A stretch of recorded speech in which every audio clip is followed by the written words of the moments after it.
अगर हम देश में चाहते हैं कि हिंदू मुस्लिम सिख ईसाई हम सब हैं भाई भाई, अगर इसके लिए हम एक प्रयास कर रहे हैं तो लोगों को दर्द क्यों हो रहा है? विडंबना है इस देश का कि लोग सत्ता सुख के लिए धर्म की बात करते हैं, देश की तरक्की की बात नहीं करते हैं, स्पेशल पैकेज की बात नहीं करते हैं, बिहार के और देश के युवाओं को रोजगार मिले इसकी बात नहीं करते। हमारी नई जो विधि व्यवस्था हुई है बहाली में, उसमें अगर आप एग्जाम दे करके आना चाहते हैं तो उसी वेतनमान में आप भी हो जाइएगा।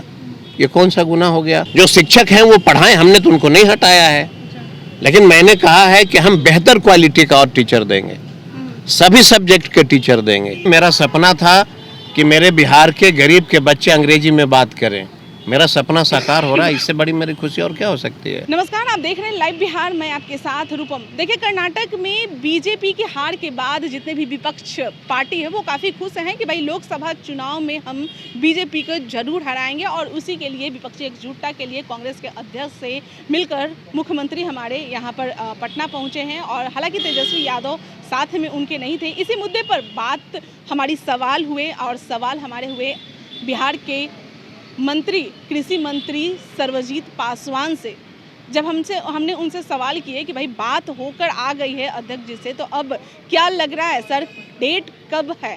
डेट यानी कि सर्वदलीय जो बैठक है उसका डेट कब रखा गया है? तो उन्होंने बड़ा ही अलग अंदाज से उन्होंने जवाब दिया है। उन्होंने कहा किस डेट की बात कर रही हैं? अमन चैन की डेट की बात कर रही हैं? जिस तरह से बीजेपी यहाँ पे कर रही है, बाबा जो कर रहे हैं, क्या उस डेट की बात कर रही हैं? किस तरह की बात कर रही हैं? जनता के अमन चैन की बात कर रही हैं? बहुत सारे एक और सवाल हमने उनसे किए थे कि नई शिक्षक नियुक्ति नियमावली पर उनसे बात किए थे, क्योंकि वो बार बार लगातार यही कहते नज़र आ रहे थे कि जितने भी मीडिया चैनल हैं वो बस अपना माइक लेकर बाबा के पास पहुंच जाते हैं, लेकिन युवाओं के बारे में वो नहीं सोचते थे। तो हमारा उनसे यह सवाल था। सुनिए कृषि मंत्री क्या कुछ कह रहे हैं। सर, कांग्रेस के अध्यक्ष से मिलने के बाद नीतीश कुमार यहाँ पर आए हैं, तो क्या कोई टाइम डिसाइड हो रहा है कि कब सर्वदलीय बैठक होगी? जैसे कि 28 तारीख का डेट दिया गया था पहले। कौन सा डेट की बात कर रहे हैं? देश में अमन चैन का डेट, देश में अमन चैन भाईचारा किसका बात कर रहे हैं? मैंने कौन सा डेट? सर्वदलीय बैठक की। आप उसको सर्वदलीय बैठक कहते हैं और हम बोलते हैं कि वह इस प्रकार की बैठक है। वैसे नेता देश में, जो देश में भाईचारा लाना चाहते हैं, जो देश में खुशहाली लाना चाहते हैं, जो देश में जाति धर्म के नाम पे राजनीति नहीं करते हैं, अगर देश की तरक्की के लिए सब लोग एक साथ बैठ रहे हैं तो परेशानी क्यों है? अगर हम देश में चाहते हैं कि हिंदू मुस्लिम सिख ईसाई हम सब हैं भाई भाई, अगर इसके लिए हम एक प्रयास कर रहे हैं तो लोगों को दर्द क्यों हो रहा है? अगर ये गुनाह है तो इसका डिबेट कराइए। एक व्यक्ति को उनको बैठाइए जो देश में अमन चैन नहीं चाहते, और एक उनको बैठाइए जो देश में अमन चैन चाहते हैं। देश की आज़ादी लड़ने में सबकी हिस्सेदारी थी, हिंदू हो, मुसलमान हो, सिख हो, ईसाई हो, सब लोगों ने लड़ा है। आज विडंबना है इस देश का कि लोग सत्ता सुख के लिए धर्म की बात करते हैं, देश की तरक्की की बात नहीं करते हैं, स्पेशल पैकेज की बात नहीं करते हैं, बिहार के और देश के युवाओं को रोजगार मिले इसकी बात नहीं करते हैं। और पता नहीं आप लोगों को क्या हो गया है, आप लोग भी कोई बाबा आए तो बस माइक लगाइए। अरे भाई, देश में युवा के लिए माइक कब लगाओगे आप लोग? देश में युवाओं को रोजगार कब मिलेगा इसकी माइक लगाइएगा। कौन लगाएगा? किसकी जिम्मेवारी है? तो मुझे लगता है कि डिबेट एक बार देश में कितने युवा बेरोजगार है इस पे चर्चा हो, देश कहाँ तक तरक्की किया इसकी चर्चा हो, बिहार कहाँ तक तरक्की की इसकी चर्चा, ये सब की चर्चा होनी चाहिए। क्या कुछ बातें हुई है वहाँ पर सर? कहाँ पे? अध्यक्ष से माने वही देश में अमन चैन की बात है ना। अच्छा, अगर देश में अमन चैन की बातें कहाँ कब हुई वो पूछिए, हम बता देंगे। बैठक की शीर्ष नेतृत्व कौन करेंगे? नेतृत्व में हर कोई नेता है, हर व्यक्ति। देश की अमन चैन अगर स्थापित करना है, देश में अमन चैन खुशहाली लाना है, तो इसमें नेतृत्व का कहाँ सवाल उठता है? सब लोग मिलकर के देश को आगे बढ़ाएंगे, सब लोग मिलकर के बिहार को ऊंचाई तक ले जाएंगे। इसमें नेतृत्व का कहाँ कोई मामला है? इसको आप लोग ट्विस्ट कर देते हैं। हमारा कहना है कि हम देश में अमन चैन चाहते हैं, हम देश में भाईचारा चाहते हैं, हिंदू मुस्लिम सिख ईसाई हम सब भाई भाई का हम नारा चाहते हैं। और एक गाना याद है ना, मजहब नहीं सिखाता आपस में बैर करना। ये सिखाया ना, ये आप लोग भूल क्यों गए?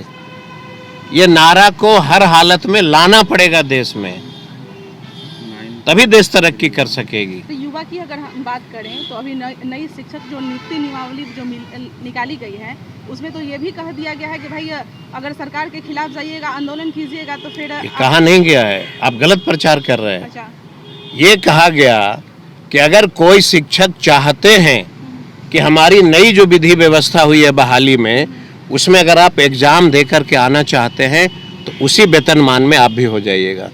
ये कौन सा गुनाह हो गया? आप जिस चैनल में हैं, अगर कोई ये चैनल कहे कि मेरे के यहाँ इंटरव्यू दे करके इससे बढ़िया चैनल में आ जाओ, तो आप क्या कहेंगे कि ये गलत हो रहा है, हम इंटरव्यू नहीं देंगे? ये नहीं ना कहेंगे आप। तो वो क्वालिटी बेस की जो बात कही जा रही है, तो आप क्या चाहते हैं? बिहार का जो गरीब बेचारा स्कूल में पढ़ता है, हम उसको ऐसे ही छोड़ दें? तो पहले से वो शिक्षक पढ़ा रहे थे तो भाई समय बदलते जाता है ना, तो समय बदलते जाता है ना। हम क्वालिटी में सुधार लाना चाह रहे हैं। जो शिक्षक हैं वो पढ़ाएं, हमने तो उनको नहीं हटाया है, लेकिन मैंने कहा है कि हम बेहतर क्वालिटी का और टीचर देंगे, सभी सब्जेक्ट के टीचर देंगे। दिल्ली में सिसोदिया जी ने जो शिक्षा बहाल किया, उसमें एक रेडी वाले का बेटा अंग्रेजी बोल रहा है, तो बिहार में नहीं बोलेगा? क्यों नहीं बोलेगा? हम बोलवा के रहेंगे। तो आपके 7 दल में से 5 दल इसका विरोध क्यों कर रहे हैं? कोई दल विरोध नहीं कर रहा, तो आप लोग झूठ मूठ का खाली। अब भाई तो आप लोग ने कुछ न कुछ तिल्ली माचिस बार देते हैं, कहाँ कोई विरोध कर रहा है? संदीप सौरभ भी आवाज उठाया। कोई संदीप सौरभ हमारा दोस्त है, हम बात करेंगे उनसे। अच्छा, संदीप सौरभ दोस्त है हमारा, हम बात करेंगे तो ये उससे। शिक्षक नियमावली में सुधार होगी या नहीं? जो नियम बन गई है वही होगा। अब तो कोई सुधार नहीं। सुधार तो शिक्षा मंत्री ने बताएंगे। हम तो जानते हैं, मेरा सपना था कि मेरे बिहार के गरीब के बच्चे अंग्रेजी में बात करें। मेरा सपना साकार हो रहा है, इससे बड़ी मेरी खुशी और क्या हो सकती है? तो आपने सुना डेट को लेकर उन्होंने क्या कुछ कहा, विपक्षी एकजुटता को लेकर उन्होंने क्या कुछ कहा, बीजेपी को लेकर क्या कुछ कहा, और साथ ही साथ जो नई शिक्षक नियुक्ति नियमावली जो है उस पर वो कह रहे हैं कि यह मीडिया जो है वो जानबूझकर इस तरह के खबर फैला रही है कि भाई 5 दल इसके विरोध में हैं, आरजेडी जदयू साथ में है, 5 दल विरोध में हैं। साथ ही साथ उन्होंने ये भी कहा कि हम चाहते हैं कि जितने भी जो सरकारी स्कूल में जो बच्चे पढ़ रहे हैं वो इंग्लिश में बात करें, और इसके लिए इस तरह के हम लोग नियम लाए हैं, और जो नियम अब बन गया है उसमें कोई भी तब्दीलियाँ नहीं होगी। हालांकि और जो पार्टी है वो लगातार यह कोशिश कर रही है कि इस नियम में तब्दीलियां हो, लेकिन आरजेडी के कृषि मंत्री जो कि साफ तौर पे ये कह दिए हैं कि इस नियम में तब्दीलियां नहीं होगी। लेकिन चलिए हम और भी पार्टियों से बात करेंगे और इंतजार करेंगे कि क्या कुछ उनका कहना है। तब तक के लिए आप बने रहे लाइव बिहार के साथ। धन्यवाद। लाइव बिहार यूट्यूब पर सब्सक्राइब और फेसबुक पर लाइक जरूर करें।